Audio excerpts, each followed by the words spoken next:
Now, the record. Okay, Oh, so okay. I'm recording now on my computer. Yeah, And, you choose pause it right now because it's wasting time until 1 o'clock and you click it on. Right, I'll do that. Okay, all right, good. So now you can record it, yeah? Okay.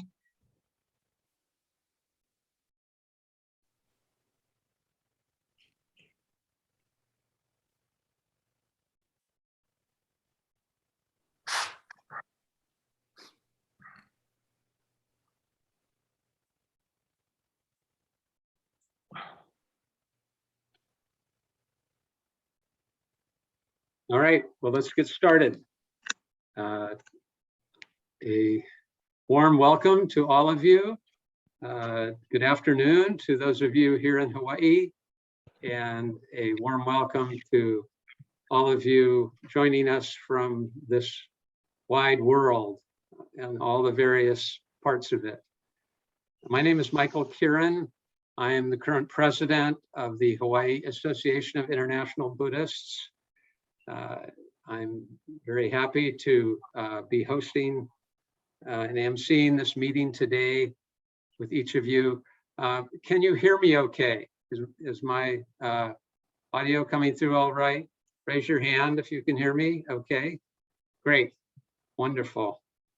All right, well, I'm going to begin today's meeting with the vow of humankind. This is a tradition of the Hawaii Association of International Buddhists. The vow of humankind was written by the lay Zen Buddhist teacher Hisamatsu Shinichi. Please listen with your mind open. Calm and composed, awakening to our true self, practicing ardently our compassion, making full use of our abilities according to our respective vocations, discerning suffering, both individual and social, and its causes, recognizing the right course for history to proceed. Let us join hands as kin beyond the differences of race, nation, and class. With love and compassion, we vow to bring realization. We vow to bring to realization humankind's deep desire for liberation by making every effort to create a world that is peaceful and joyous. Thank you.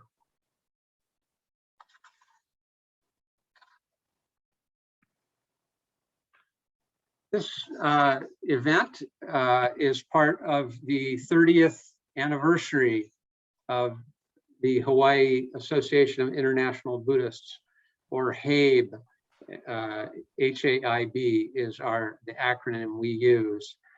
I want to tell you a little bit about our organization, a little bit of history, before going on to introduce our honored guest speaker. In January of 1992, the Hawaii Association of International Buddhists came into being officially with the adoption of its bylaws. The purpose of the organization is clearly stated in the preamble of the bylaws. It reads as follows: we, the Buddhists of Hawaii, seeking to represent all Buddhist schools and traditions, agree as follows: to foster friendship and understanding among all Buddhist groups. 2, to secure solidarity among them through realization of the essential unity of all Buddhist schools. 3, to promote the development of spirituality for improving the quality of life among Buddhists, as well as humanity as a whole. And 4, to organize programs for the achievement of peace and harmony through Buddhism's benign spirit of loving kindness, compassion, sympathetic joy, and equanimity, and the pursuit of happiness and well-being for all humankind. HAIB's main objective is to recognize and celebrate unity within diversity among Buddhists in Hawaii. Its history began in the late 1970s when the late Bishop Yoshiaki Fujitani of Honpa, Hongwanji, Hawaii, reached out to meet leaders of Buddhist temples of the three major traditions, Theravada, Mahayana, and Vajrayana, to get them to know one another and to learn from each other. At that time, Bishop Fujitani would invite priests and monks from Thai, Laotian, Vietnamese, and Chinese temples to a monthly lunch with Japanese ministers. The late David W. Chappell, professor of religion at the University of Hawaii in Manoa, joined in the efforts and brought in more of the Chinese temple representatives to develop interest in forming an organization of many diverse individual Buddhists. As professor of Buddhist, that's the wrong button there for a moment.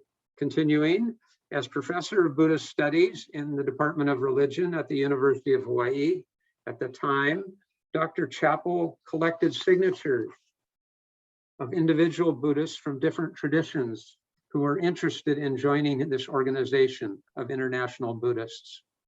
There was much interest from individual Buddhists to form an organization that included lay people, priests, and monks of all three Buddhist traditions. In the late 1980s, Mr. Richard Pa'u, a retiree who moved to Hawaii, joined in to help Bishop Fujitani and Dr. Chappell, and brought with him additional Burmese Buddhists. Mr. Pa'u received legal assistance from the late attorney Herbert Hayato Tanigawa in drafting the bylaws for HAIB and securing IRS nonprofit status for the organization.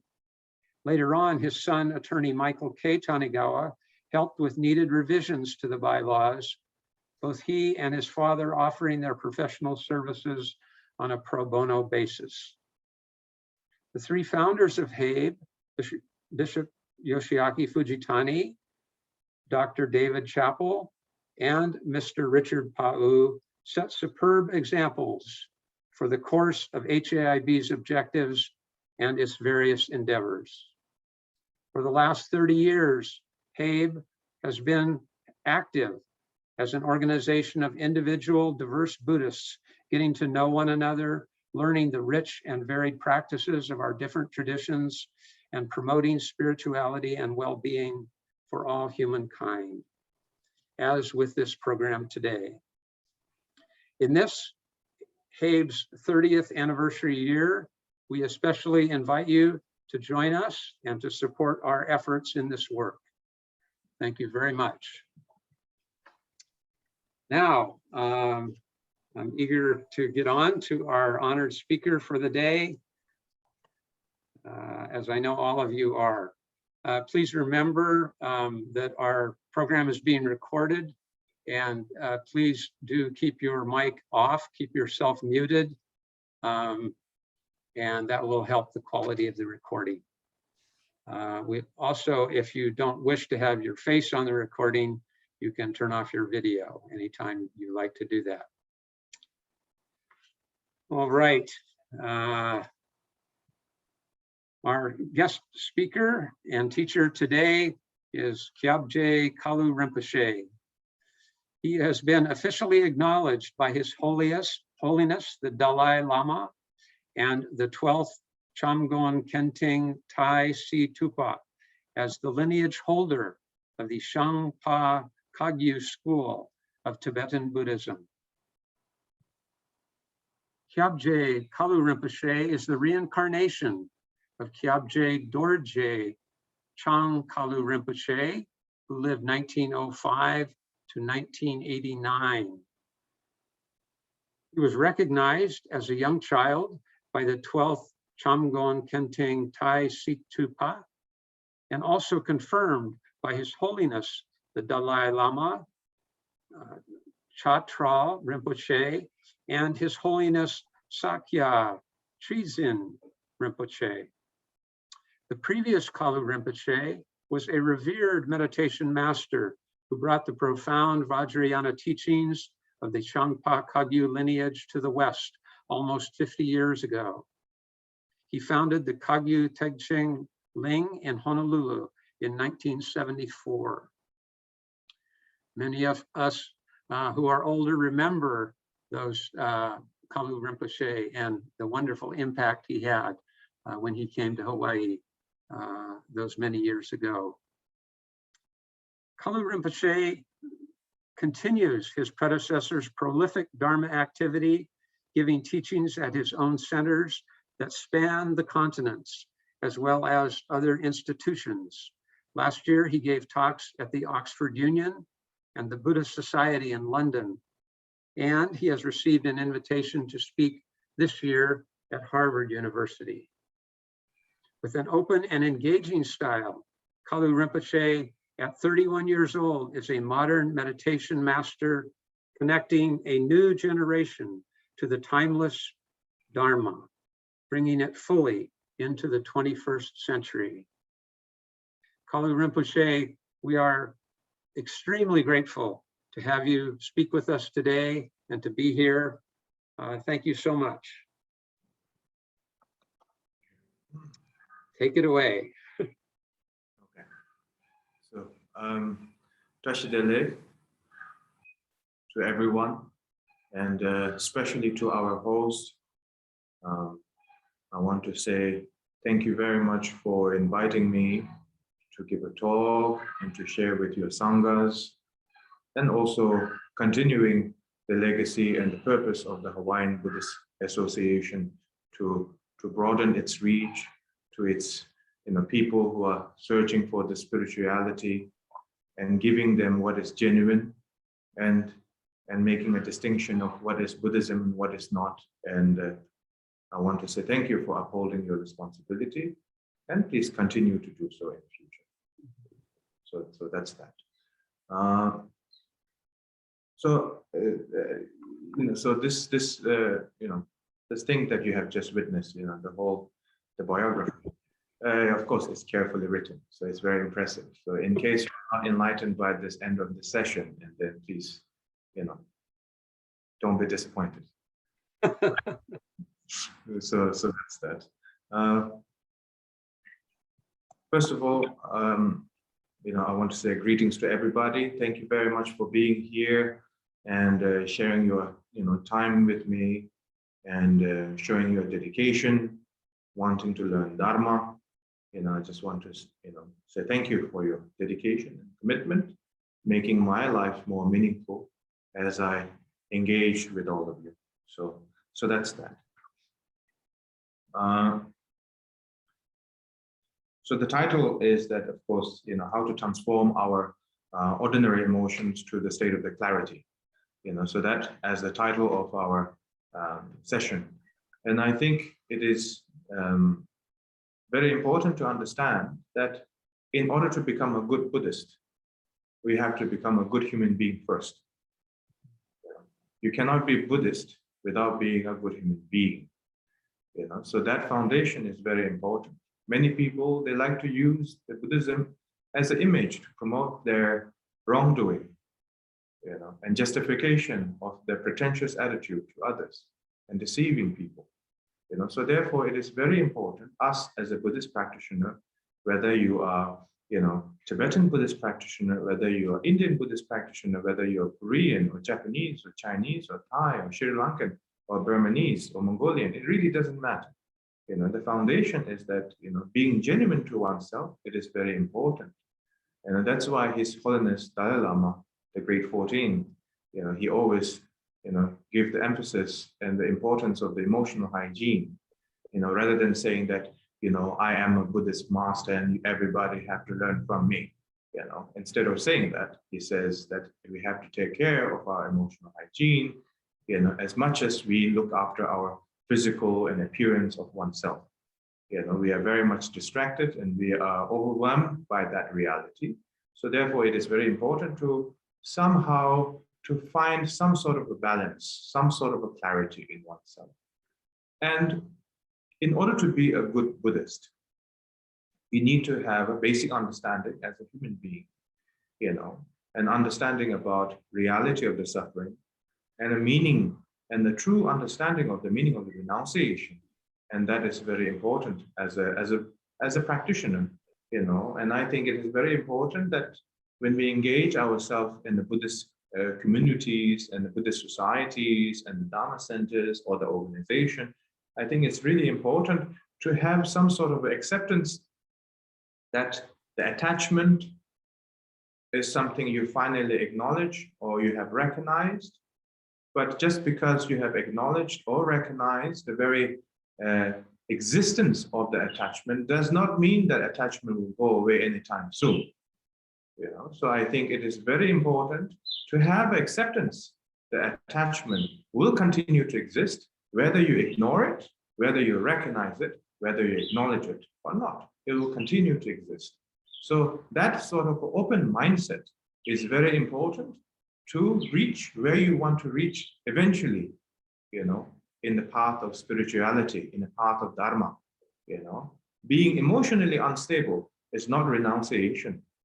You know, being abundantly clear about what is the reality of the suffering, and what is the meaning of the renunciation, having that kind of a sense of stability, you know, in the long run, makes you reach eventually to the destination where you like to reach, you know, to understand the meaning of joy, to understand the meaning of happiness, you know. Because if you try to reject the idea of the attachment every single moment that is about to appear or appearing or affecting into your life, it's a little bit like cutting yourself into pieces. It will not really help you, you know. So therefore, instead of exaggerating the existence of the attachment, it is very important to analyze the very sensation of the attachment rather than the object that is appearing from the result of the attachment. And I think that is really important to understand, because many of us, you know, we, of course, have a different material objects. Some people have less, some people have more, but either way, the attachment continues to exist. And as long as the attachment continue to exist, suffering continue to exist. So therefore, in order to overcome the attachment, you need to examine the very exact existence of the attachment, not the object that is appearing by the result of the attachment, but the very existence of the attachment. And that is very important. And the existence of the attachment is an illusion of the mind with the lack of clarity and the lack of wisdom. When you have a lack of clarity and a lack of wisdom and lack of understanding of what is true meaning of happiness, and then you have the false idea of what the happiness might be. You know? And then you have the illusion and the attachment and the grasping sensation. So therefore, it is very important for all of us to understand that attachment is not something we should blame. It is not something we should exaggerate. It is not something that we should force out of our life. It is not something that you have to be emotionally unstable or feel guilty about it. It is more to do with understanding the very existence of the attachment. Where does it come from? Due to what it appears as it is, the very sensation of the attachment rather than the object. And I think that is really important to understand and to be clear. And then even that understanding, in the beginning, it can be very rigid. And over the time, as you continue with your progress, that realization and that understanding, the very existence of the attachment can become more and more and more and more subtle. You know, the attachment does not go away, just like I have mentioned in the beginning. It will continue to exist, but the way it manipulates your reality and your decision and your perception, you know, as you continue with the practice, that impact, that illusion, and that false reality due to the attachment will continue to decrease over the time. You know, so therefore, it is very important to, you know, to have this kind of continuation of this of our whatever the practice we may be doing, whether it's a meditation, whether it's a shamatha or vipassana, or whether it's a deity practice, whether it's a compassionate based visualization. You know, so it is very important to have some sort of a very subtle foundation and maintaining its own journey. And I think that is really important. And when I say about the attachment, attachment, the very existence of the attachment comes from the self-fixation. The self-fixation comes from the state of the unknown or the state of the ignorant. The state of the ignorant does not mean that you are stupid than other people. The state of the ignorant, the state of unknown, it simply means the absence of the clarity. When you have an absence of the clarity, then you have absence of the wisdom. When you have an absence of the wisdom, then you have a lack of understanding of what is the true meaning of joy and happiness, because your mind is constantly moving all the time, and there's a lack of foundation. So the true definition of happiness is not depending on anything, absolutely nothing. Is a true understanding of happiness. If your happiness has to be based on, many material things, that is temporary. That is happiness, but that is temporary. So ultimate happiness is to have absolute, without any dependency, is the true happiness. In order to understand that, you must understand the attachment, and then you must understand the fixation. In order to understand these challenges, you must practice. Without practice, there is no shortcut. And how you practice also differs. It also depends on that. If you practice any sort of deity or protectors or the enlightened being based on the very rigid ideas and the very fixated mind, that will also not. And if you have the understanding that, oh yeah, everything is emptiness and nothing truly matters, like completely chaotic, that also doesn't matter. So there is a genuine ground in the middle that we need to find. In order to find that genuine ground in the middle, that is to understand the purpose of the practice itself. In order to understand truly the effect and the purpose of the practice is to do the solitary retreat. Long story short. The solitary retreat does not mean isolation. Isolation is by force, whether it's a religious obligation or people outcast you or people push you in the corner. That is isolation. Without a choice, you are left alone. That's an isolation. Solitude is by choice.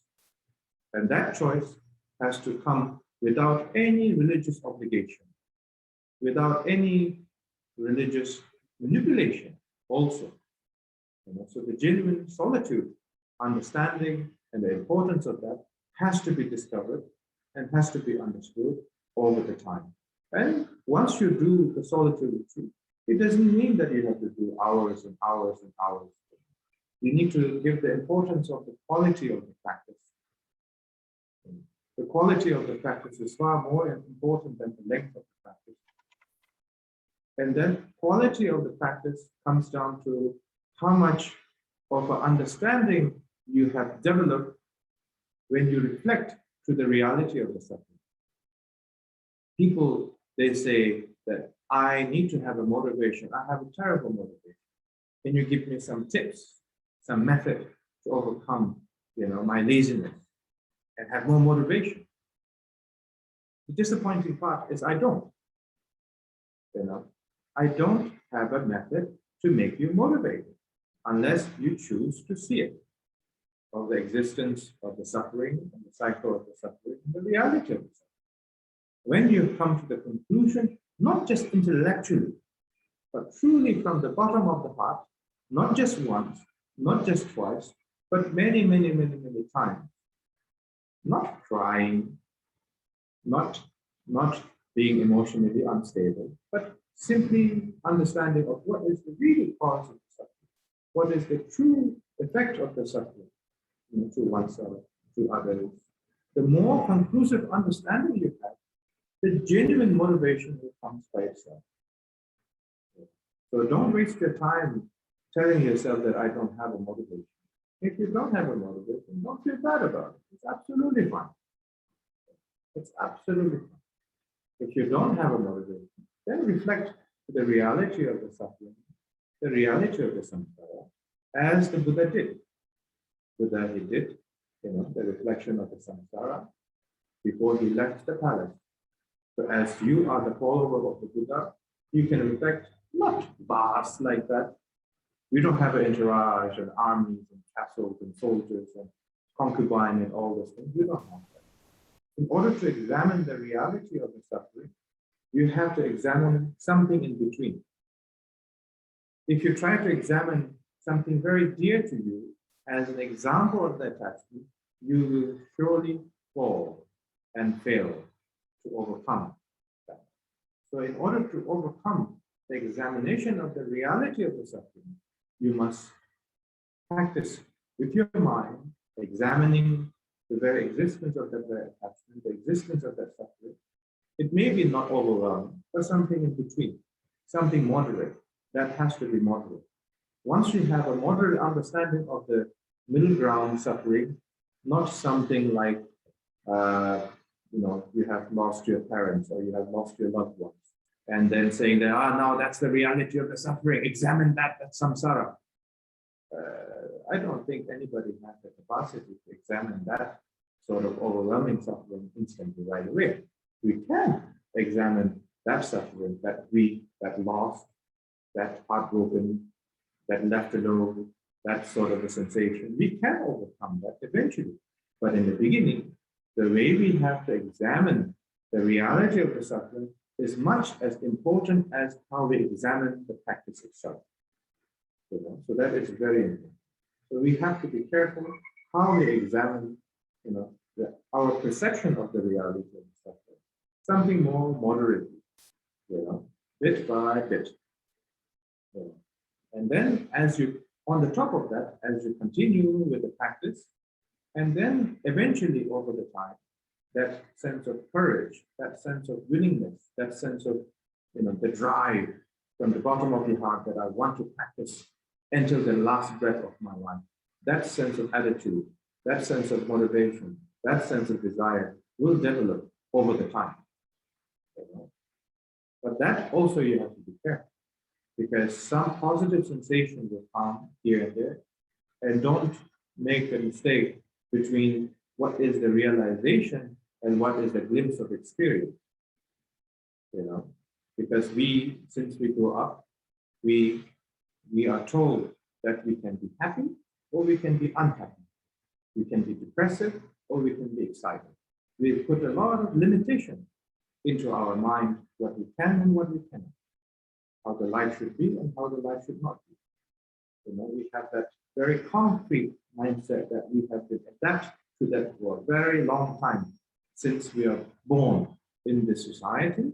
And of course, the very existence of the attachment goes back the lifetime before that. So don't expect to be changed very quickly. And even if it does, don't make a mistake between the glimpse of the experience and the realization. The difference is this: when you have a glimpse of experience, it will come, beautiful experience, blissful experience.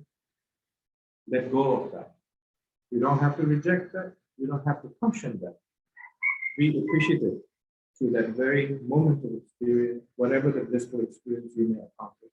Sometimes you may just walking in the street and then you see the leaves falling down on the ground. Then you reflect to your mind and say, that is not good. You will feel some sort of a vast emptiness of understanding in oneself. Not the nature of the mind, don't make a mistake in that. Like some sort of a vastness, space into your mind. And then sometimes you see people fighting. And then you say, that is the reality of the suffering. And then you can reflect into that bit by bit, bit by bit. And then even that, sometimes we can have a profound experience. And I still call that the glimpse of experience.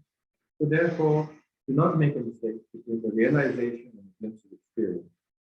Glimpse of experience can also, there's also a distinction in that. Sometimes the glimpse of experience can stay from moment to moment, and it can stay up to months and years, and and it will eventually go away, and you are still vulnerable to fall into the trap. Why I say this to you is because many great masters in the past throughout the history, they have encountered many enlightened deities into their vision in their mind, and they still make a lot of terrible mistakes. So you should understand that and read the history. And just because you see a vision of the deity or the enlightened being does not mean that you are completely liberated yet. So there's many great masters throughout the history. You can read their biography, that even they have encountered some sort of enlightened deities and protectors, even they are able to perform some sort of miracle. Still, they are vulnerable to make mistakes. They are vulnerable to fall into the trap.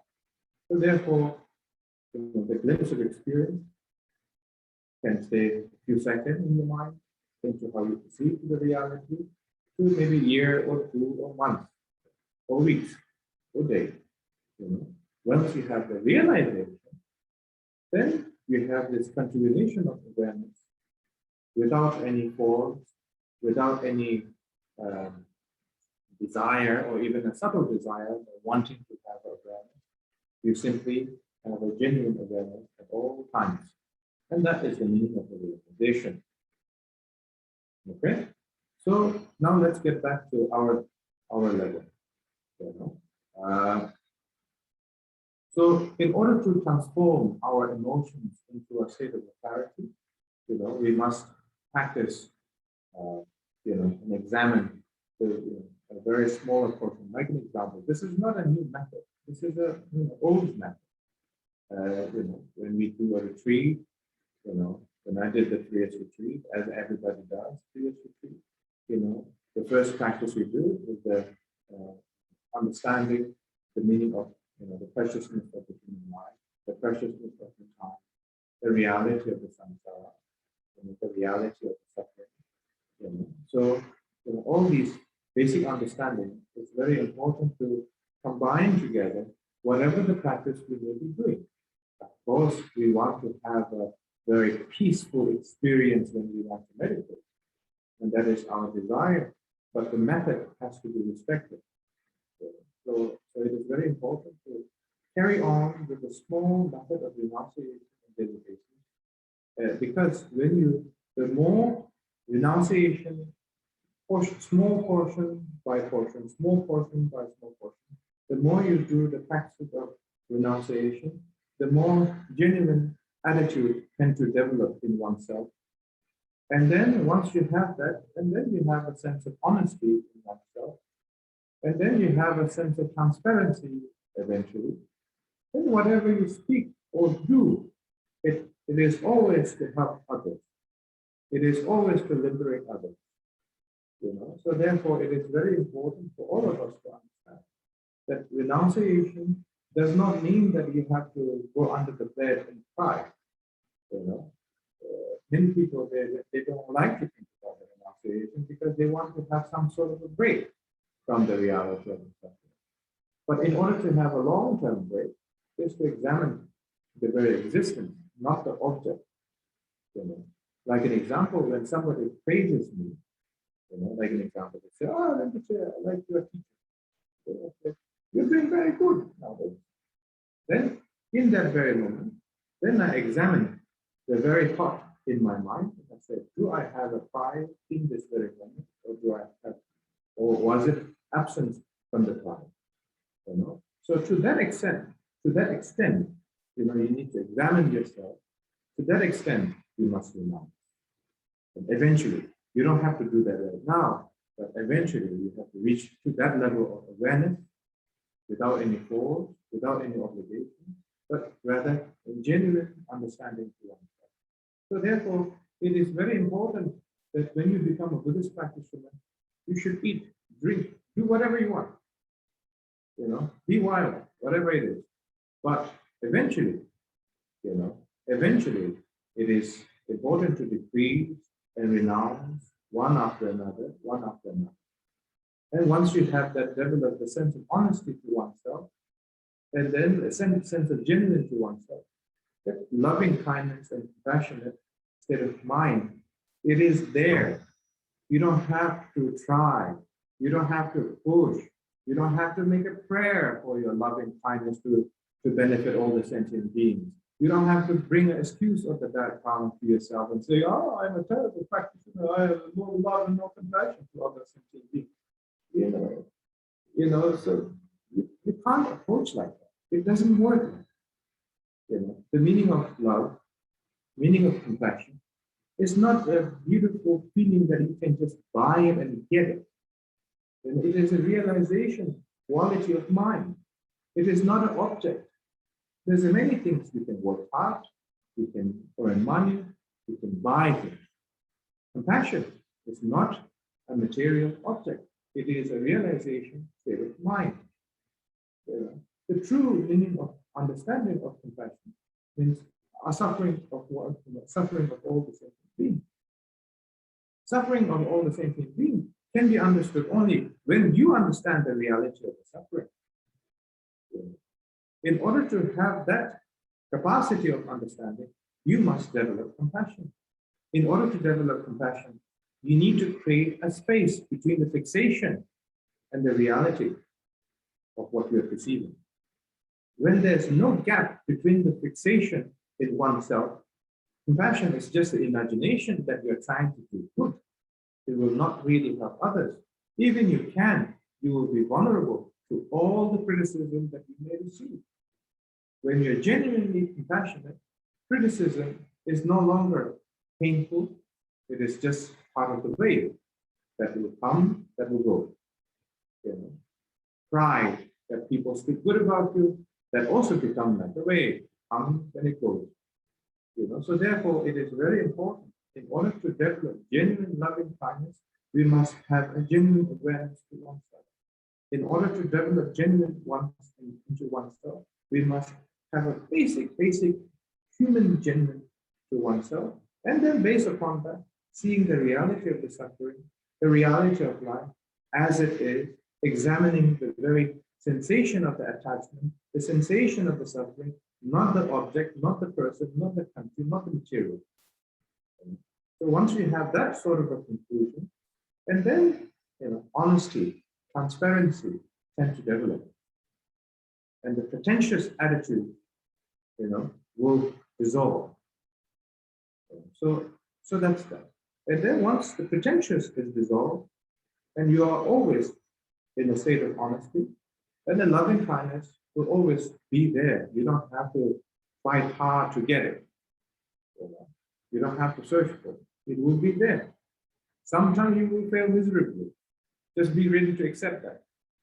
And sometimes you will be able to overcome. Be ready to accept that.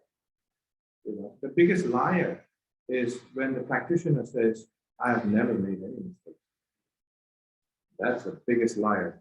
Whenever they behave like, regardless of their religious status, when they start to behave a little bit like, it doesn't matter the gender or the East or West or the religious title or the ordinary people, it really doesn't matter. When they start to behave like, I've never made any mistakes in my life, that is the person I want to run away from, regardless of their, background, the social status, religious status, whatever it may be. And that's one of the reasons why I appreciate His Holiness Dalai Lama and my guru, to the Rinpoche, because there is no pretentious attitude between. They say what it is, they accept their own wrongdoing, and they speak based on the honesty, and there's no pretentious, there's no manipulation. So therefore, as our current 21st century example, regarding, as a practitioner, regarding as a master, and I think it's a good example to look at. So that's that. So let me check how long I've been talking.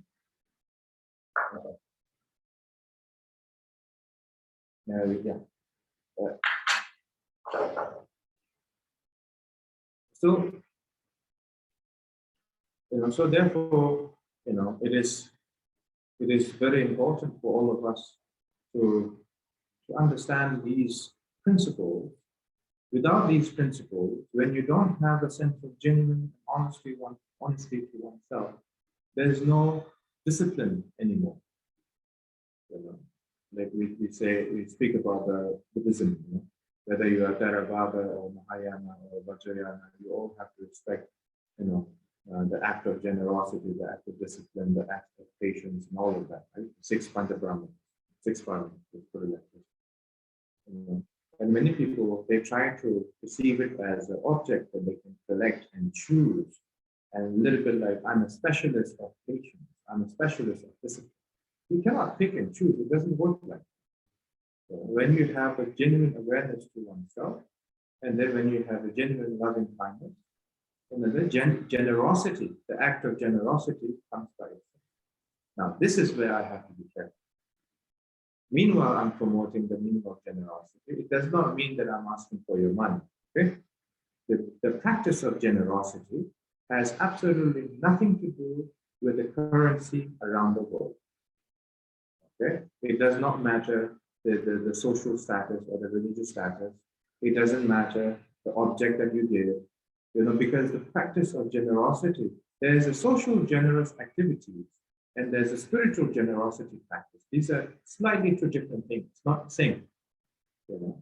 Of course, there's so many different kinds of generosity, but for the one liberation to oneself, in order to benefit other sentient beings, there's a little bit different from the social generosity, like an example in humanitarian or in medical health and all that thing.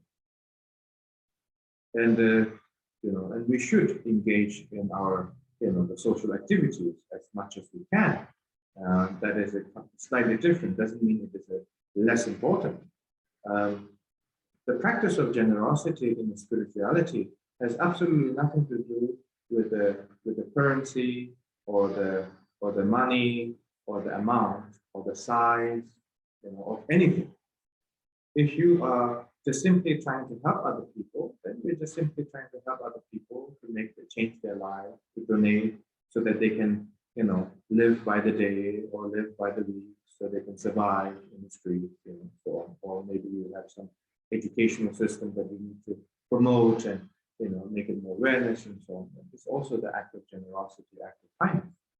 But in order to understand genuinely the spirituality of generosity, is to develop the generosity of the visualization. That is important. The visualization generosity is far more important than the materialistic generosity. Because this visualization is basically a practice. So practicing the repetitive generosity act in a visualization, whether it's offering to all the Buddhas and Bodhisattvas, or whether it's offering to all the sentient beings, that sort of the repetitive practice of generosity, visualization, generosity act is very important. And that's why, the mandala is very important. Mandala is just a supreme example of how it should be and how it would be. But it doesn't have to be that rigid. You can just sit in the park. You can just simply sit in the desert, you can sit in the mountain, and then you can just say that I make a prayer with the blessings of all the Buddhas and Bodhisattvas to liberate all the sentient beings. So then you make a prayer and you make a radiance cycle of visualization.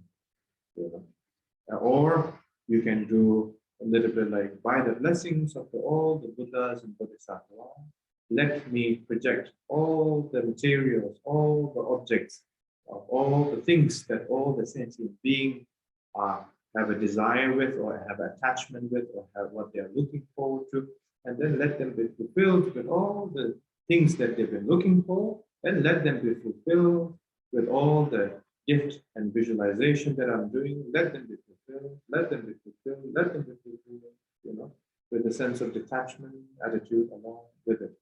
And then eventually, let them be enlightened, let them connect with the Dharma, Buddha, Sangha over the time. So you make a prayer like that. And that is also the act of generosity. It doesn't have to be bloody, it doesn't have to be expensive. When I say bloody, I mean true practice. Many people, they think about the true practice a little bit like the spirit and hunger ghosts and all that. But the principle is same. Different practitioners, they use a different method. So you don't have to be so nutty with all the visualization. You also don't have to be so expensive with all the all the different planets. You can keep your visualization very simple, the cycle of the visualization simple, and then repeat that cycle of offering to all the sentient beings and offering to all the Buddhas and Bodhisattvas, and then take a break in between after 3 cycles, and then take a break, and then repeat that again and again.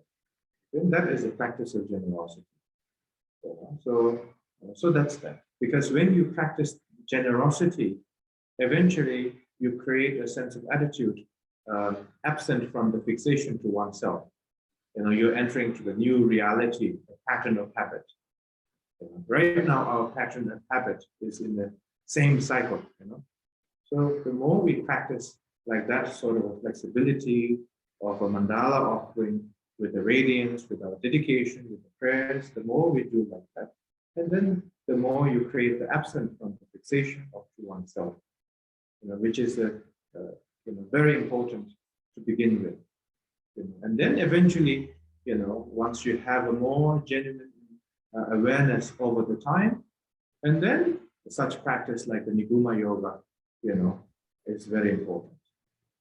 Understanding the union of the body and the mind together. In the beginning, to create a flexibility in our mind, absent from the fixation, is very important in the beginning. Eventually, doing some sort of a yoga practice, because in the yoga, in the Niguma yoga, in the Tibetan or the Indian yoga, Tibetan is Indian yoga. So it says that once you conquer your air, then you conquer your mind. So because we breathe in and out unconsciously, we have no awareness at all. So of course, in the beginning, we practice shamatha, vipassana, analytical meditation, calm meditation. With the breathing exercise, we can do that. But eventually, once you have these foundations, and then doing such yoga practice, and then you are combining the air and the body, combining together and making a very strong circumstance, not just the foundation, but the circumstance to recognize the distinction between what is the true definition of a reality and what is the illusion of the mind. So, so you create a higher circumstance. We are building all the circumstances. So when you do the Tummo yoga practice and the breathing exercise and the yoga practice, then you're creating a higher circumstance to recognize the nature of the mind. And then recognizing the nature of the mind is the key to the liberation. And the previous Kalu Rinpoche, he said that recognizing is one thing, maintaining is another, realizing is another. So glimpse of experience is not as useful as we think. So that's that. Yeah. So I think I've said enough, maybe. So if there's a Q&A, I don't know if there is. You might have to pick and choose the host. I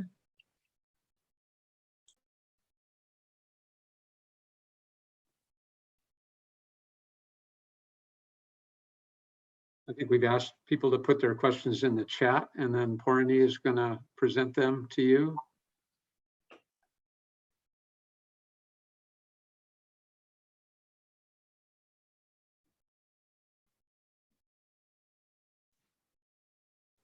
We don't have any question in the chat yet. Yeah. I have the first question. So, here.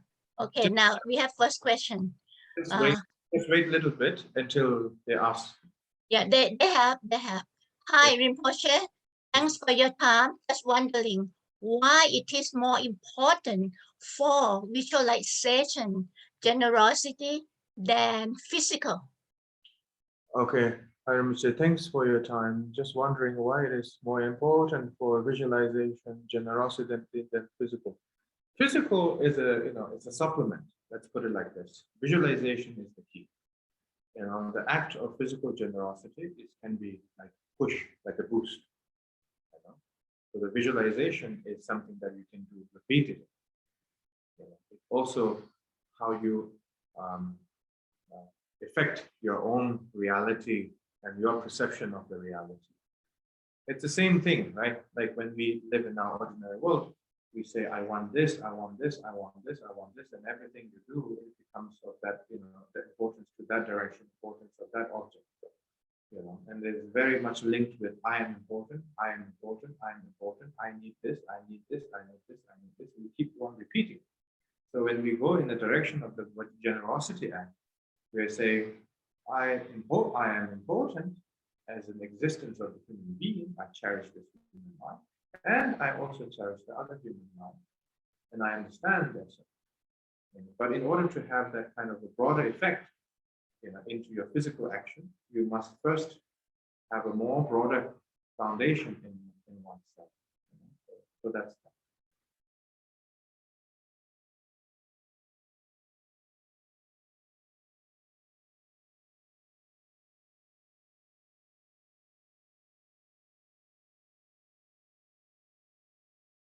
Okay.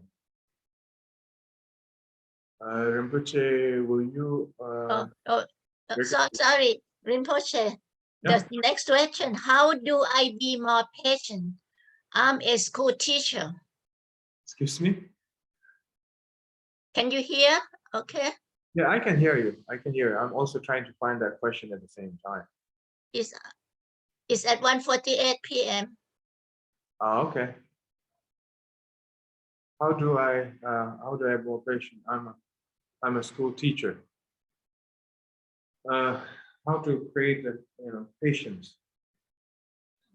I think to create a patience in your mind, you know.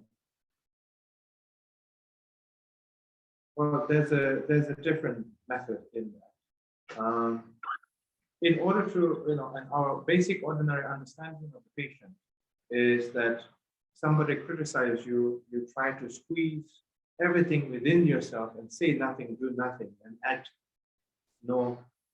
do not act anything aggressive, verbally or physically. Be patient and wait. Be patient. But as a Buddhist practitioner, instead of making yourself as a balloon, like, you know, where you blow the balloon until it pops, you know, and you know that sort of a patience is not really helpful. In order to have a genuine patience in oneself, examining your own state of emotion is very important, such as anger, aggression, jealousy, discomfort, suffering, right?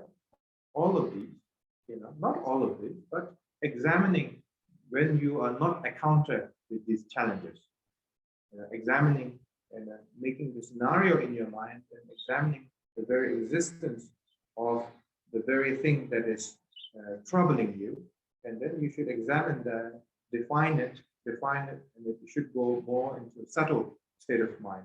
So therefore, it is very important to practice shamatha and vipassana combined together, not as a separate practice, but as a combination of both, you know, together in the one session.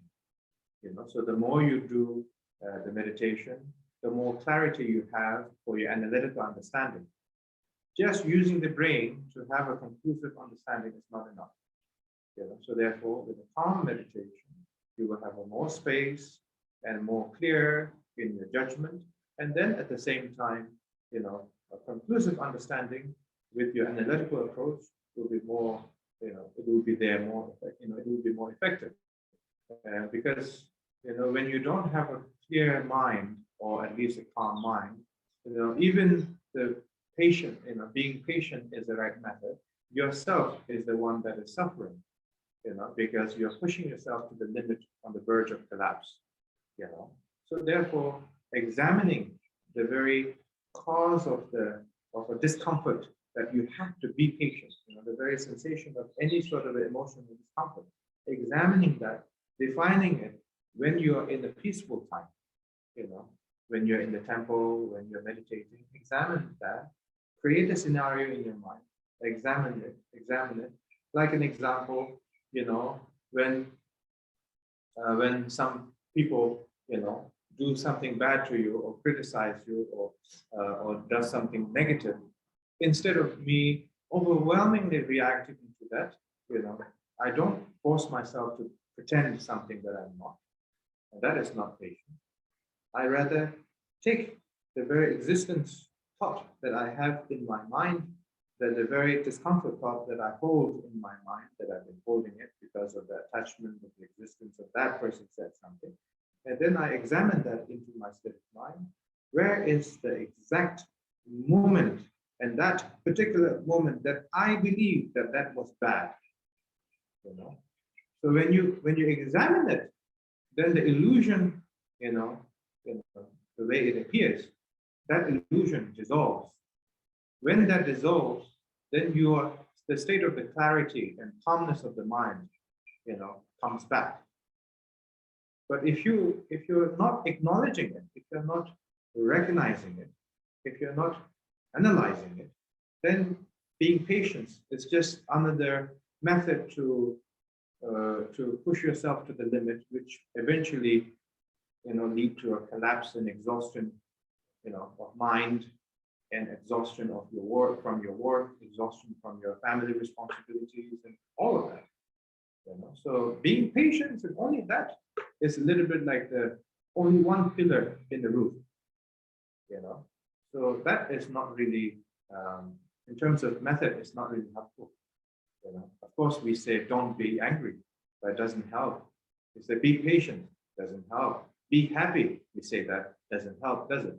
So just like that, you know, we have to understand and examine the very sensation that we are feeling, that we are having discomfort, examining that into your mind when you're not encountering these obstacles or challenges in a comfortable time. You should examine it. In order to have an analytical, genuine analytical understanding, you must first have a calm mind. So that's using the brain only, you know, to have this very fast, conclusive result. It's not really helpful every time. Sometimes the calm mind gives the answer by itself. Okay, the next question, Rinpoche. Can you speak more about how to look at the experience of attachment in the moment and how to practice the renunciation in that moment at 1:49 p.m.?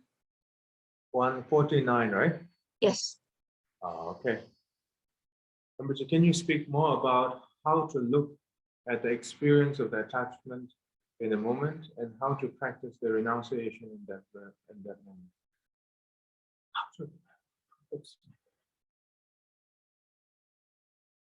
Okay, wait a sec. Rinpoche, can you speak more about how to look at the experience and attachment in the moment and how to practice the? Okay, so two questions.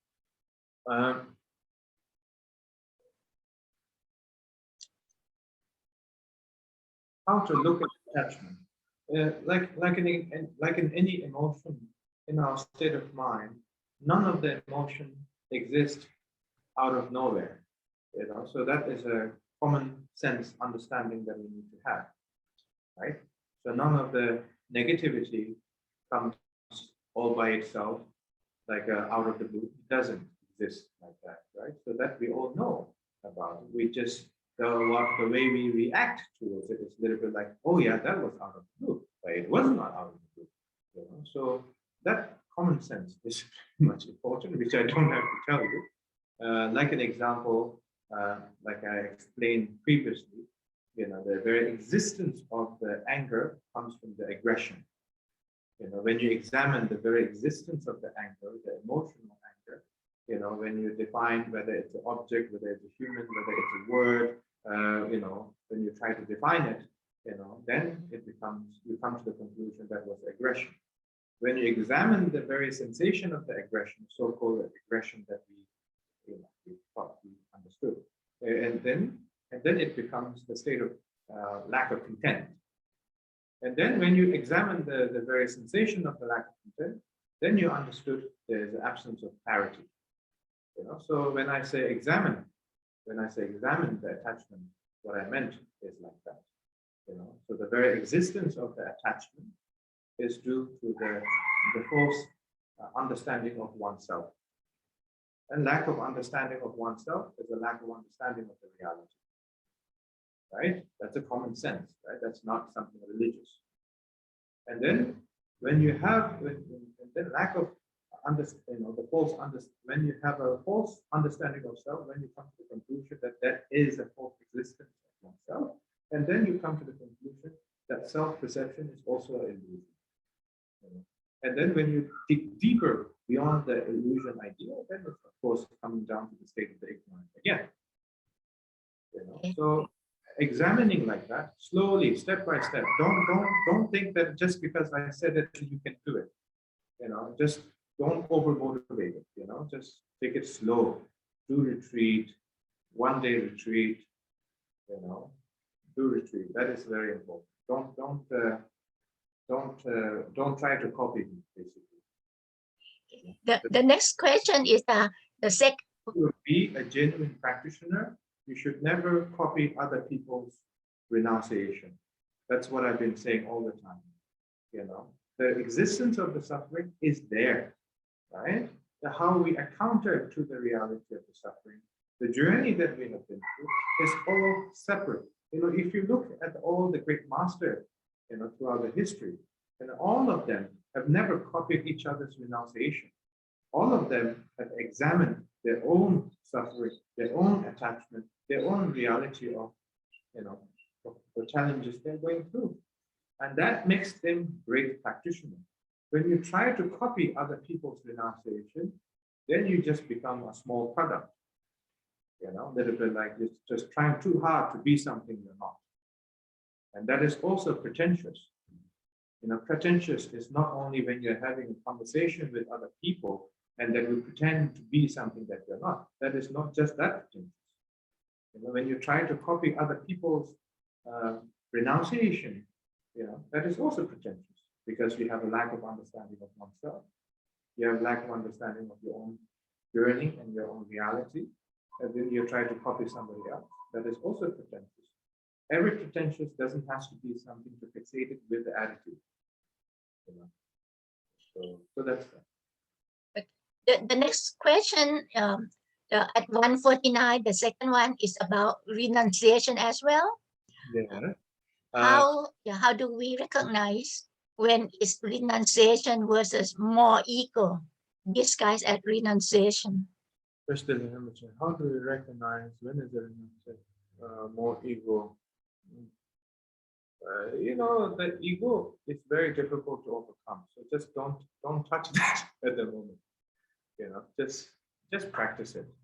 Do retreat, do practice, and then thinking that I can solve my ego right now in this very moment is also the ego.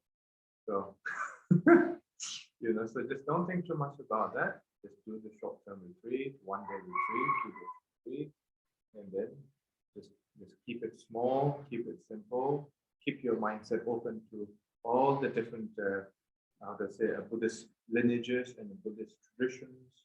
Keep your mindset open, and don't fall into the idea of that I need to have a guru. Don't do that.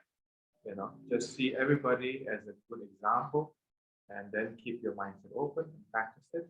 And that's something very important. The ego thing, it will solve by itself once you reach a certain level, as a practitioner. Talking too much about ego really doesn't really help that much. The next question at 151. Okay, I think I will take the one last question, then we take a break, and then we come back. All right. Yeah. Can we practice to let go the attachment step by step? 151. Can we practice to let go of the attachment step by step?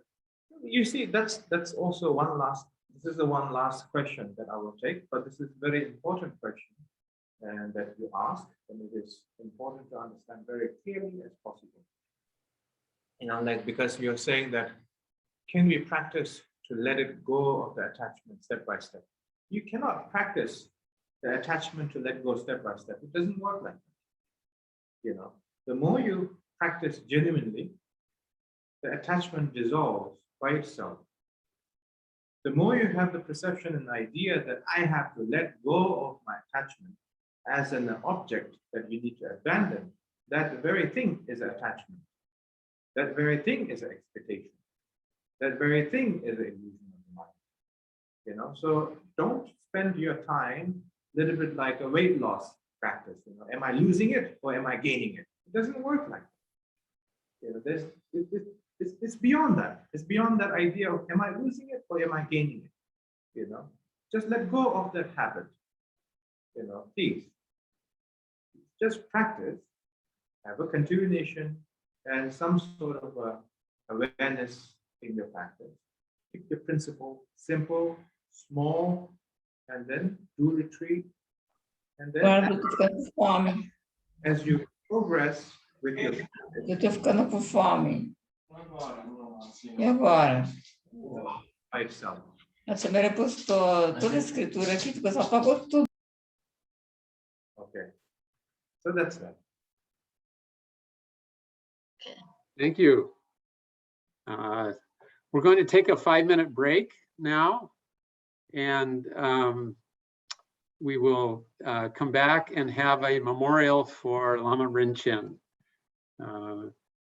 During the memorial, there will be an opportunity for people who wish to say a few words, really one sentence, 1 minute, maybe at the most.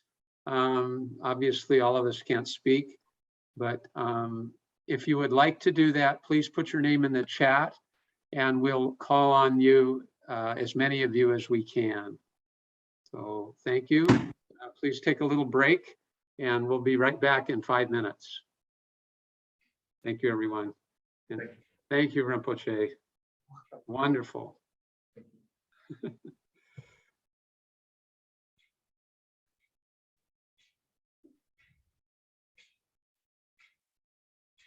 Cinco minutos de break. Vamos ver se ele bota 5 minutos. Quando ele fala break, não é para o dia inteiro.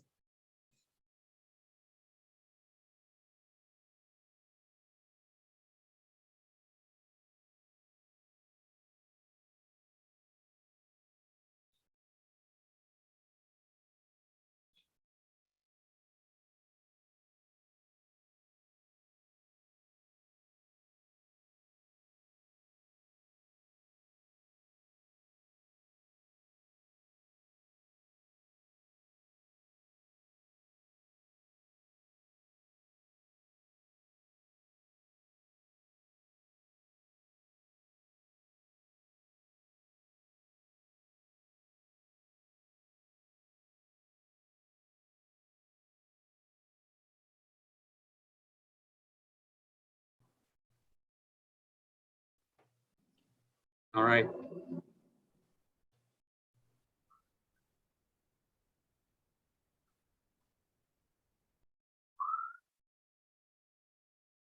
Yeah. Okay. So I would just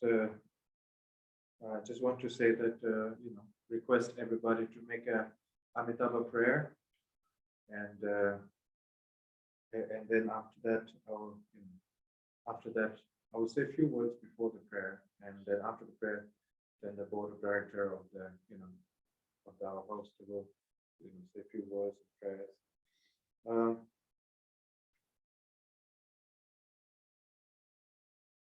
My late Lama Rinchen, Venerable Lama Rinchen, he dedicated his whole life to the Dharma activities, and throughout his childhood, he spent his many years in the monastery in Tibet, and then after that, he spent many years assisting His Holiness Dalai Lama, for many years, and then after that, how to say, engaging with, connecting with previous Kalu Rinpoche, and then doing retreat and so on. And he's a great exemplary Lama. Let's just keep it very simple. He's a great exemplary Lama.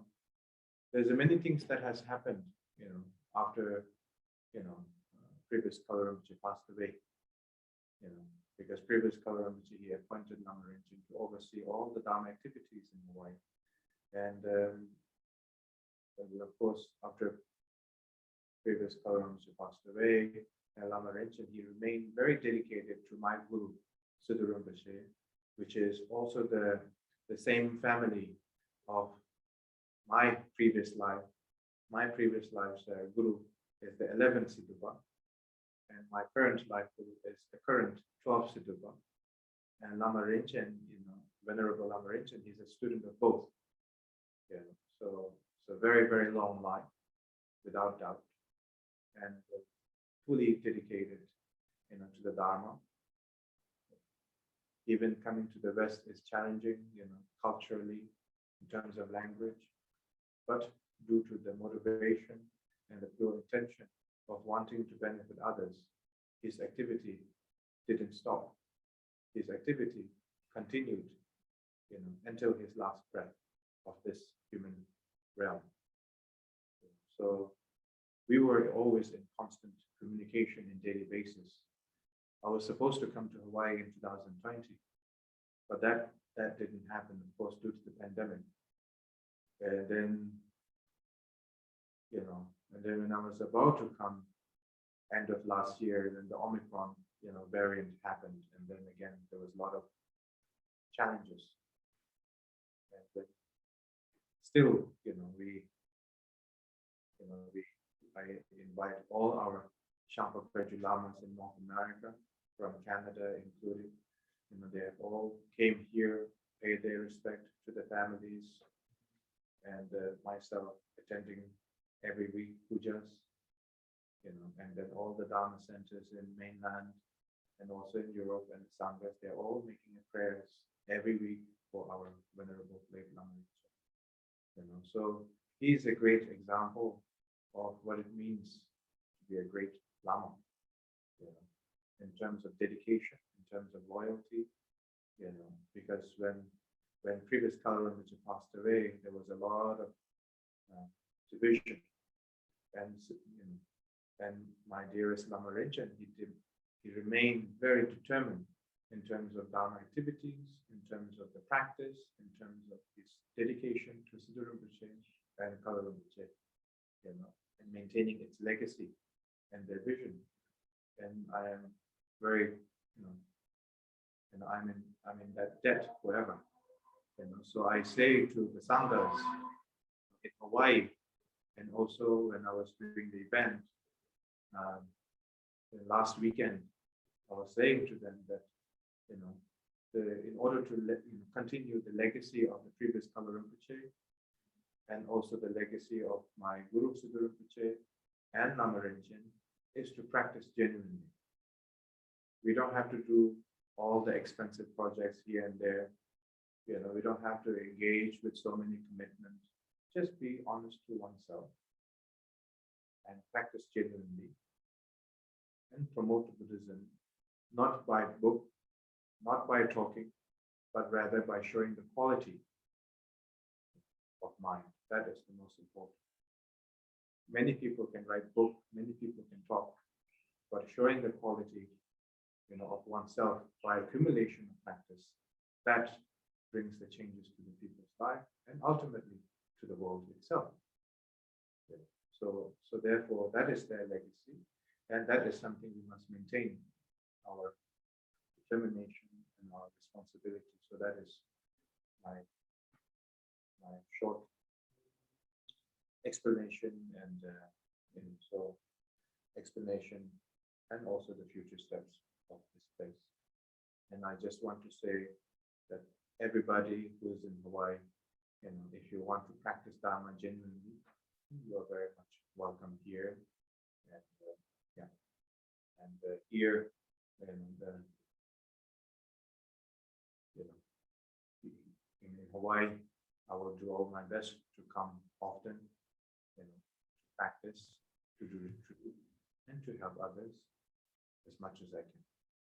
And I want to say thank you to all the participants for being here. And now I want to request everybody to make a Amitabha prayer, a short one, And if you don't have the text, please, just visualize Amitabha, the one that is over here, that is Amitabha, and then think about that, and then visualize it, and then make a prayer to all the sentient beings to reach enlightenment ultimately. Okay, so I'll repeat this prayer 3 times.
Hey, board member Porani Nataditcha Sponsel will now offer some words about Lama Rinchen on behalf of Hawaii International Buddhist Association. Porani?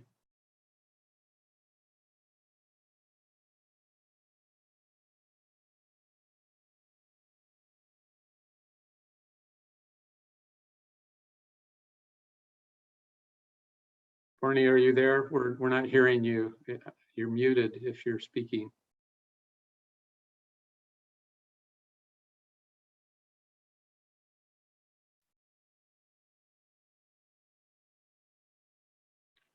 I try to get the photo up. Okay. Is Now we hear you loud and clear. okay. Thank you. I will put the photo of Lama Rinchen up. Just one moment. 1 minute.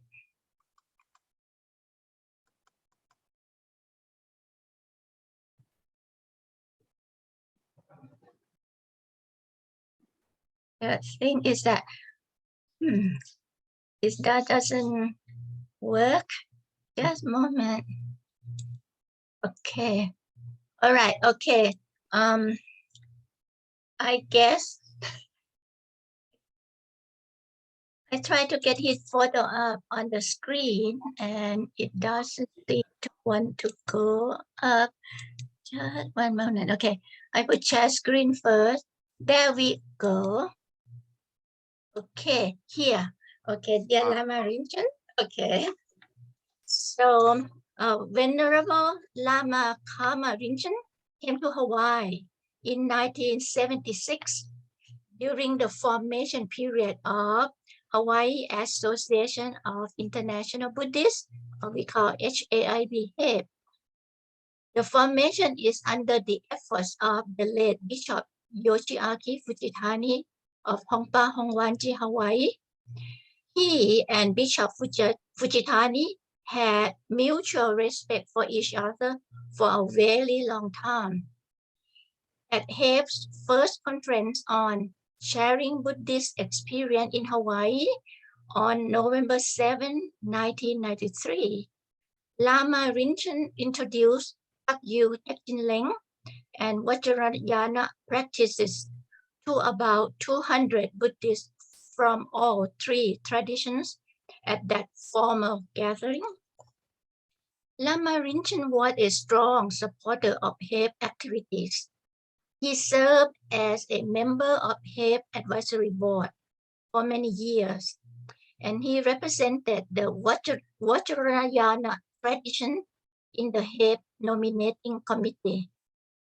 With his encouragement, Kyabje Techinleng members collaborated with the Jodo Mission of Hawaii, organizing HAIB's flagship event of Dhammacakka in 2003, and again with another Japanese organization, Buddhist organization, Richo Kosekai, in 2006.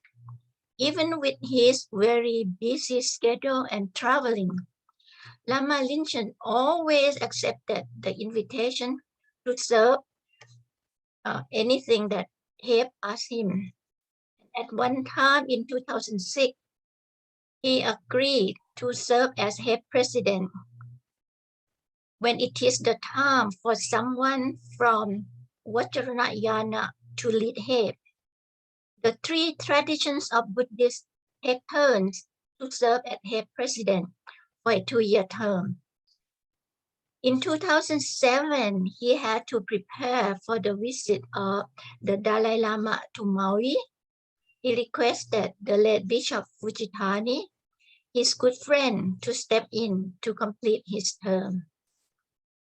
Lama Rinchen is well respected and well loved in Hawaii, and he was willing to come to assist with whatever was needed to be done as a speaker or to say a prayer or to chant.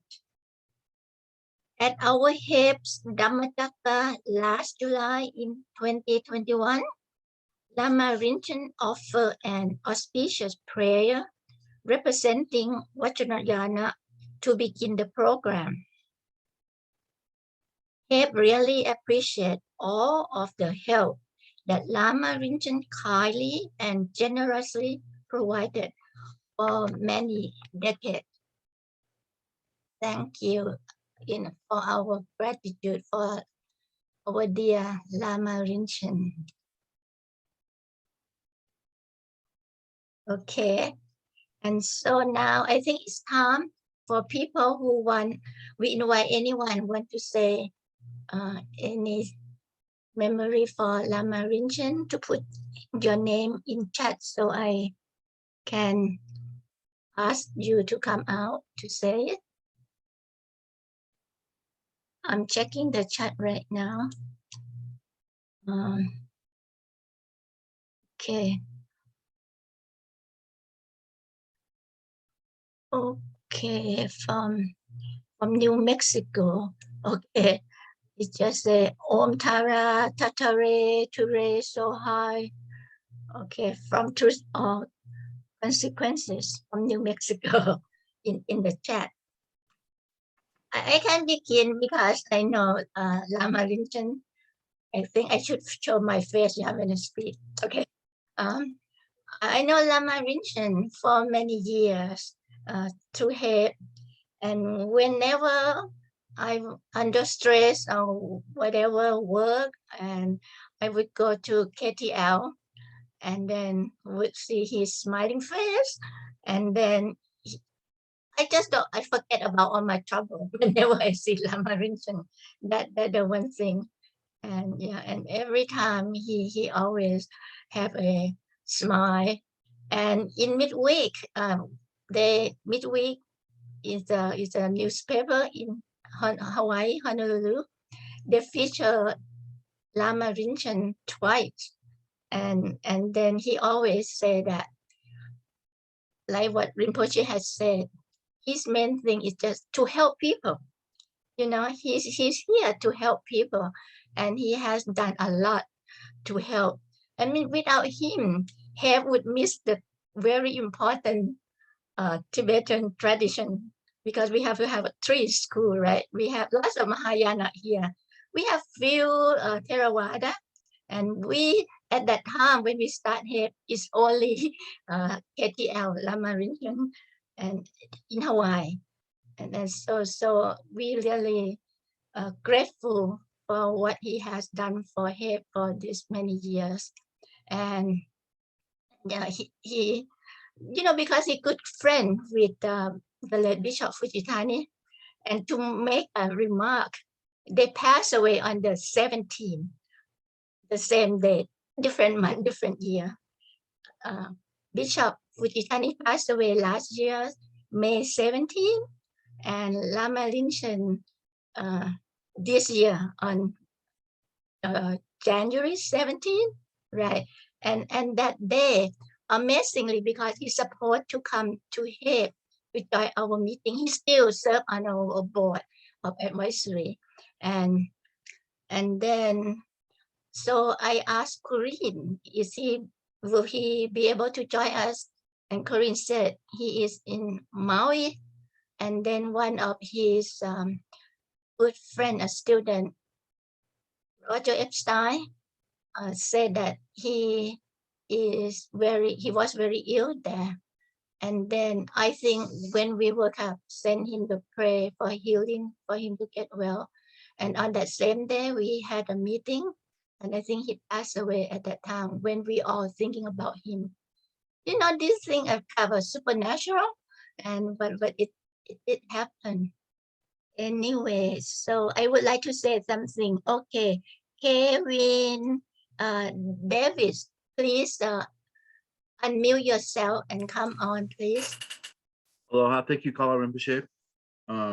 I just would like to say I got to the KTL in about 2009, and because of Lama Rinchen and Lama Tempa's open heart, it was just amazing. Lama Rinchen was my teacher, and he really opened my heart to the Dharma, and because of his love and guidance and compassion with that there, the Dharma Center, through people like Karen and Jacques and a bunch of other people, I can't think off the top of their heads, that really has brought my life into the Dharma, and to be able to be a part of this life in the Dharma with, for example, with Kalu Rinpoche, when we had the Kaju Monlam here, that was just amazing to be able to be a part of all the prayers and all the compassion. And that was Lama Rinchen bringing all us together with that when we were doing that at KTL. So seeing his smile is contagious, and his compassion.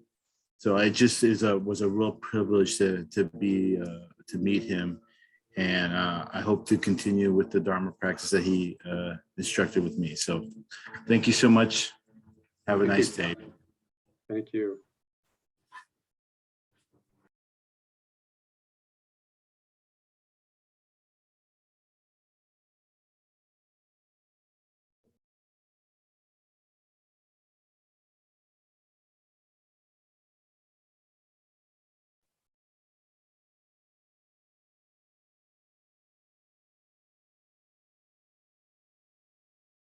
Hello, Rinpoche. There we are.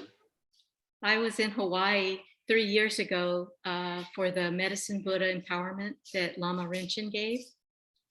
And I made the mistake of doing too many prostrations before the ceremony. And when I went up to get blessed by him, I couldn't get up. And his normal attendant was not there and kind of came over and was going to help me, but then changed his mind. And I looked up at Lama Rinchen and he was looking at me with so much compassion. And I felt like I'm the worst horse, but he doesn't care. He has compassion for me anyway. So it was a beautiful memory. And I just wanted to share that.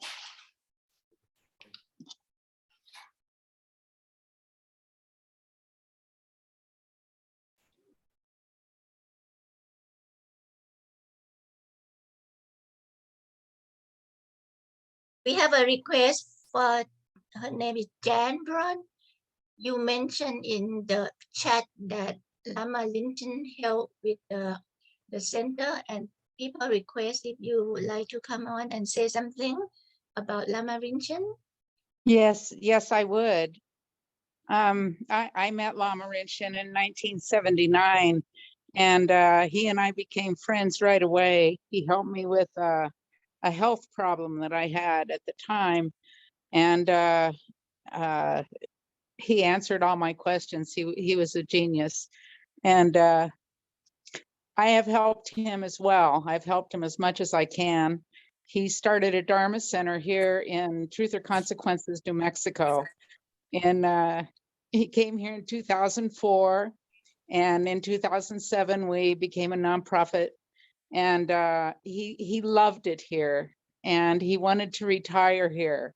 But Sister Rinpoche said, Lamas don't retire.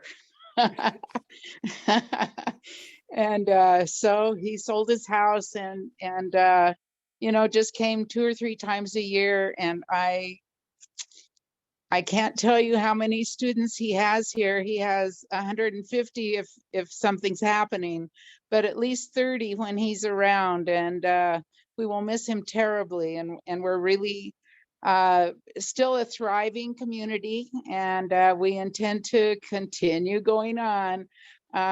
But at any rate, I just wanted to say what a blessing Lama Rinchen was to the planet, and he can never be replaced. Thank you. Thank you, Jan. I totally agree with you. So next person is Vicky Evans. Vicky, please unmute. Hi, I'm Vicky, and I see my TRC friends. I have so much gratitude that I got to meet Lama actually a year after I moved to Truth or Consequences, New Mexico, when I was teaching art at the high school. And at that time, he facilitated this amazing stupa. So I got to help with so many other people. And Lama was just kind, compassionate, generous, caring. I can go on and on, simply a wonderful being. And he helped me so much in my practice. And oh, here's Carlos, by the way, help Carlos too. And we were, all I can say is just so much gratitude. And he had a great sense of humor, and we're gonna miss our dear friend and teacher. And anyway, just love to everybody. And of course, when I do my daily practice that Lama gave me, of course, he's always there, whether on this plane or wherever he is now. So very, very gratitude. Thank you all. Thank you. So the next one is Adi Love. Please unmute and come on. Hi. I just want to say first blessings to everybody and thank you for everything. Lama Rinchen, I'm from, I met him in Truth or Consequences, New Mexico. And my heart can say everything that I'm very tremendously grateful for his existence. He just knew always what to say, and so softly, so softly. And he's such a, I'm not going to say was, because he is a phenomenal soul that is still working. And I hear everything he said to me still every moment, when he was like, he would always say, Adi, we never stop learning. Adi, keep practicing. Adi, keep singing like Bob Marley. Be positive, just keep practicing. And it's amazing, like when things got intense, he was just the rock. He's my rock star. I'm gonna be real. Like, when I met him, I'm going to tell my story. When I moved to Truth or Consequences, New Mexico, I remembered him from a past life within a millimeter of a second. I just sat down, and I pray that keeps happening, because what he does for my soul, and I pray not to be, I know he's like, don't be attached, but I go, Lama, I love you. I love him dearly. And he just like Kalu Rinpoche, I have deep respect for you. And I'm really aware how much Lama Rinchen had deep respect for you. And it's just, that inspired me. Like the respect for the Dharma, the respect for each other, the respect for the practice inspires me. And I just want to say thank you. And I hold that in my heart. And I pray to just continue, and we continue. And I'm here and you're here. And I pray that everything which he said to me, I can just bring to this earth and to me first, like practice first, Adi, practice first. But he was just, Truth or Consequences is a very interesting place. And yes, he did love it there. And I had many struggles there, but he was just, that smile and his presence made rainbows. Thank you, Adi. So the next person is Sunny Lewis. Please unmute and come on. Janine Nelson. Sunny Lewis. Oh, sorry. Sunny first, and then Sunny first. Sunny Lewis. Sunny, are you still there? So I'm here. Can you hear me? You have to speak a little bit louder, please. Okay. I'll boost the level just a minute. Okay, can you hear me now? A little bit better. Okay. Can you get closer to your microphone? Yes. How's this? Anyway, Good. I just want to say about Lama that I met him and took refuge with him in 1994. And I was in a very difficult time of my life, and practicing with him and with Lama Tempa later just made everything wonderful. And he taught me everything I know. Then about 10 years later, my husband and I were married by him.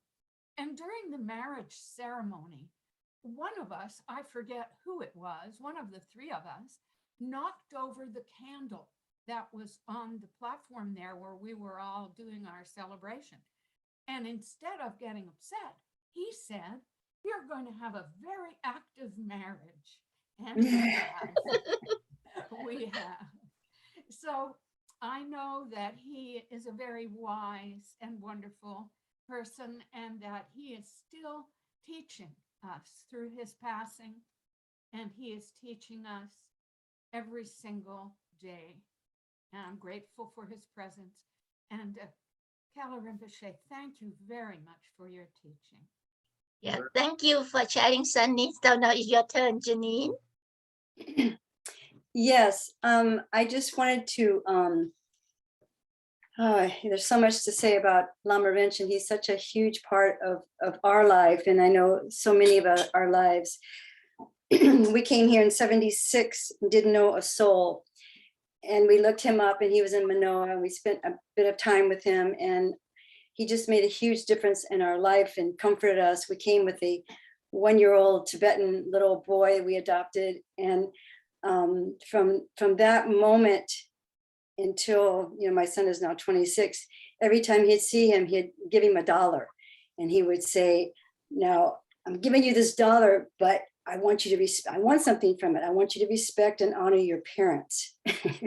So my son, of course, remembers that. I don't know if he followed through it like Lama wanted him to. But, and he he also did a grand, at our healthcare opening, he did a beautiful blessing. And then at our housewarming, he did a huge sadhana that took hours with lots of people that were not Buddhists watching. And so I feel like he really launched us here in Hawaii. And he's just such an amazing bodhisattva in all the work and compassion and teachings that he did worldwide. And he's just such an inspiration to us and to all of us here in Hawaii.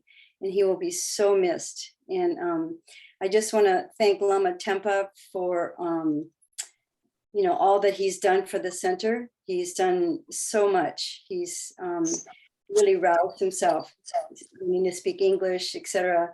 And I wanted to thank you, Kalu Rinpoche, for all that you have been doing and all that you will do for the center and for the Dharma teaching in Hawaii. Thank you. Aloha. Thank you, Janine. I don't have any more, but I do have question for Kalu Rinpoche. People been asking, will you be coming back to Hawaii to do some more teaching? Kalu? Like I said before, I will do my best. I will do my best to come. I will do my best to teach. And hold a small retreat as well, not just the teachings on the weekend. Because before my dearest Venerable Lama Rinchen, before he passed away, he made sure that all the will is corrected, and then so we have our retreat centers and the several centers, and then he made sure that everything goes properly. And then of course, not just this place but other centers, especially the retreat, we will continue to do some sort of short retreat by our new two lamas that I sent here. Lama Vigmar Sherpa, who's from the Santa Fe Center, which Lama Rinchen have given him the responsibility of the truth and consequence. And then also I have appointed him to be here to travel back and forth. And then the another Lama is Lama Pinto. He's based in France. He did the 3 years retreat twice. And and he's been, both of them have with me in English. You described like that. You said, stayed with me, worked with me through thick and thin. That's how you said it. So, so because I don't want to, jeopardize by sending any new person here other than having a Lama with a lot of experience, so therefore with Lama Rinchen request, he requested to send a new Lama back in 2019, and then based upon his request, then I sent the 2 Lamas, and then they will hold the retreat in the center here as well as in Mali retreat as well.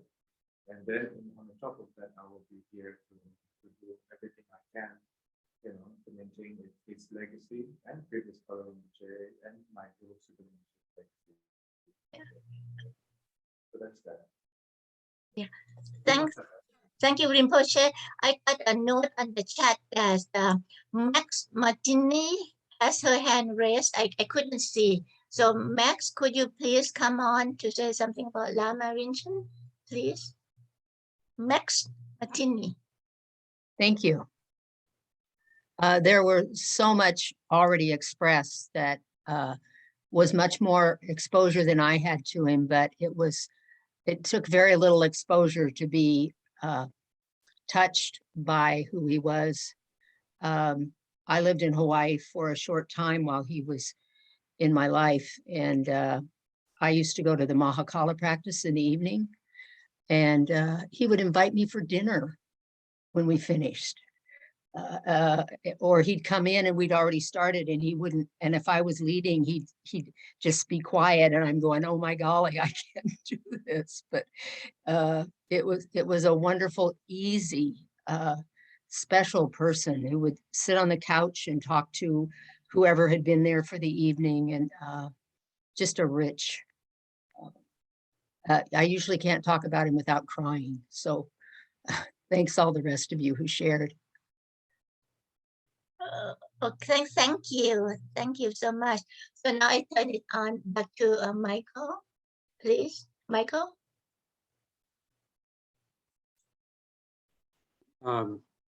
Or do you mean me to continue the program, or is there anyone else? We have a little more time, maybe for one more sharing about Lama Rinchen, if someone is wanting to do that. Okay, I don't see anyone, because I can look at the chat. I don't have a, okay. So anyone that would like to say can just unmute and come on.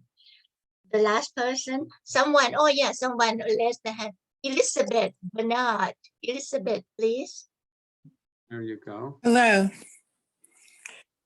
I just, I knew Lama Rinchen in 1990 to 1993. I lived in Hawaii at that time. And as everybody said, he touched me deeply, and we did Nune together. And I thought, this is such a wonderful Lama, such a great practitioner, and he was an inspiration. So I was quite sad when I heard that he passed away, but we all understand that this happens. And so I just want to thank him very, very much for everything he did. Thank you. Thank you, Elizabeth. All right. Rest in peace, Mama. Okay. Yes. The Rinpoche needs to go now. I got a text from Corinne. Okay. So we will let us thank the Rinpoche first then. Rinpoche, thank you so much for being with us today, for your wonderful teachings and clarity, and for your compassion for all beings. Much profound teaching here today. Thank you so much. Yeah. Thank you, everybody, and thank you for the host and all the participants. Right. And we see you at the next trip. And next time we will make sure we can accommodate 1,000. All right. We're going to close our meeting today with the recitation of the Metta Sutta. This will be led by Reverend Jiko Nakade of the Soto Mission on Hawaii Island. And then I will say a few more words before we end the meeting. Yeah, Jiko, let me put it up. the wording, just one moment. I have it, however, I could not find it right now. Sorry about this. I look for it again. It should be here. And then, however, to get it onto the chair. Okay, chair. Oh, here we go. Stop. No, that Lama Rinchen. I have too many things on that. Just one moment, so people can see the wording. One moment. Okay. Here, and then have to go back to the chat screen. And how come I can see you? Only I don't. Let's see. Okay. How come I just see you, Michael? and then I cannot get my thing on. Is here the Metta Sutta, and then I just need to click back to the Zoom. Okay. That's odd that I could not get it on here. Yeah, it's okay. Shall I just go ahead and recite it? Yes, okay, because somehow it wouldn't come back on. Okay, go ahead, please, Jiko. May all beings be happy. May they be joyous and live in safety. All living beings, whether weak or strong, in high or middle or low realms of existence, small or great, visible or invisible, near or far, born or to be born, may all beings be happy.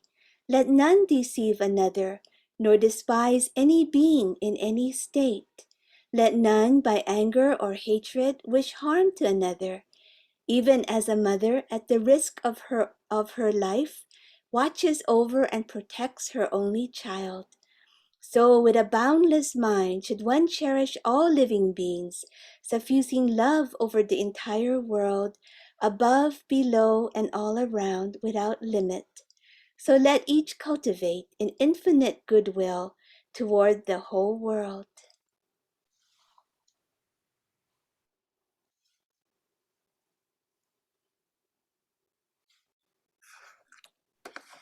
Thank you, everyone, for coming today. A reminder that if you would like to support the Hawaii Association of International Buddhists, join us in our work, please visit our website, hawaiibuddhists.org. That was listed in the chat earlier. Lots of information on the website, including our next event in March, which will be Hawaii Island Buddha Day. And the special speaker for that event will be the marvelous artist and Buddhist teacher and activist Mayumi Oda. So I encourage you all to join in on that, register, and please join us. You can also join HABE by pushing the join button on the homepage of our website. So thank you all for being here today. Really wonderful to celebrate in this way. Thank you. See you again. Ahui ho. Thank Hui you. ho. Hui ho. Mahalo Hui nui. ho, Kalu Rinpoche. Okay. Thank